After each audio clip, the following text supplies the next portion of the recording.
से एक बांसुरी बना ली। वह हर रोज अलग अलग गांव जाते और बांसुरी बजाकर भिक्षा मांगते। एक दिन साधु चलते चलते उसी गांव पहुंच गया जहां 7 भाई रहते थे। उनमें से 6 भाइयों का विवाह हो चुका था, जबकि सबसे छोटा भाई अब भी कुंवारा था। वह अपनी बहन को भूला नहीं था। जब साधु बड़े भाई के घर भिक्षा मांगने पहुंचा, तभी अचानक बांसुरी अपने आप बजी और उससे अजीबोगरीब आवाज आई। यही है सबसे बड़ा गुनहगार, इसी ने किया अपनी बहन का शिकार। यह सुनते ही साधु के होश उड़ गए, पर बड़े भाई के रोंगटे खड़े हो गए। उसने पहचान लिया कि यह आवाज है उसकी छोटी बहन की है। बड़ा भाई डर गया, कहीं गांव वालों के सामने उसका राज खुल न जाए। उसने अपनी पत्नी से कहा, जल्दी से साधु को भिक्षा दो और विदा करो। साधु भी भिक्षा लेकर बिना कुछ कहे वहां से चला गया। जिसके बाद साधु दूसरे भाई के घर गया। वहां भी बांसुरी से वही अजीब आवाज निकली, जिसे सुनकर सभी भाई डर गए। वह चिंतित हो गए, कहीं उनकी करतूत सबके सामने न आ जाए। इसी तरह साधु सबसे छोटे भाई के घर गया, जहाँ बांसुरी मधुर स्वर में बोली, बजो रे बांसुरी, यही है सच्चे और अच्छे भाई का घर। इस मधुर आवाज को सुनते ही छोटा भाई भावुक हो गया। उसने साधु से विनती किया कि कृपया करके ये बांसुरी मुझे दे दीजिए, मैं इसे हमेशा अपने पास रखूंगा। मुझे लगता है इसमें मेरी यादें छुपी हैं। साधु ने उसकी भावनाओं को समझा और बांसुरी उसे सौंप दी। साधु के जाने के बाद छोटे भाई ने बांसुरी को एक पवित्र स्थान पर रख दिया। वह उस बांसुरी को देखने लगा मानो उसको कोई अतीत याद आ गया हो। पर कुछ ही दिनों में उसने अपने घर में अजीब सी चीजें महसूस की। हर रोज जब वो काम से लौटता तो देखता कि घर के सारे काम हो चुके हैं, कपड़े अपनी जगह पर तह करके रखे हुए हैं। वह यह सब देखकर हैरान हो जाता। कुछ दिनों तक ऐसा ही चलता रहा। आखिरकार उसने ये पता लगाने का निश्चय किया। एक दिन वो चुपके से घर के अंधेरे कोने में छिप गया। तभी उसके आंखों के सामने टेबल पर रखी बांसुरी चमकने लगी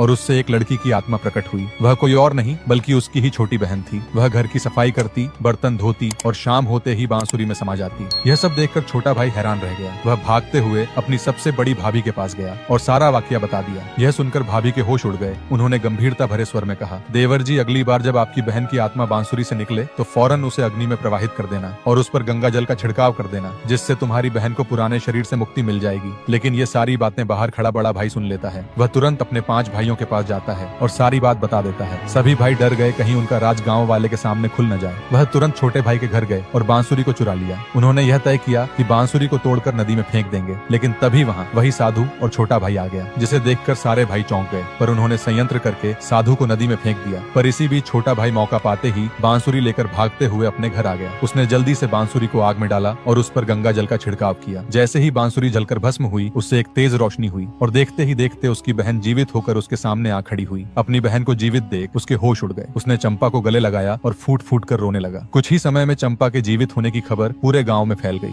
लोग इस बात को सुनकर हैरान रह गए कि कैसे कोई मरी हुई लड़की फिर से जीवित हो सकती है। जब गांव वाले ये देखने के लिए इकट्ठा हुए तो छोटे भाई ने पूरी सच्चाई सबको बता दी कि कैसे उनके भाइयों ने मिलकर अपनी ही छोटी बहन को मारा और उसे पकाकर खा लिया। छोटे भाई की बात सुनकर गांव वालों के रोंगटे खड़े हो गए। उन्होंने गुस्से में कहा कि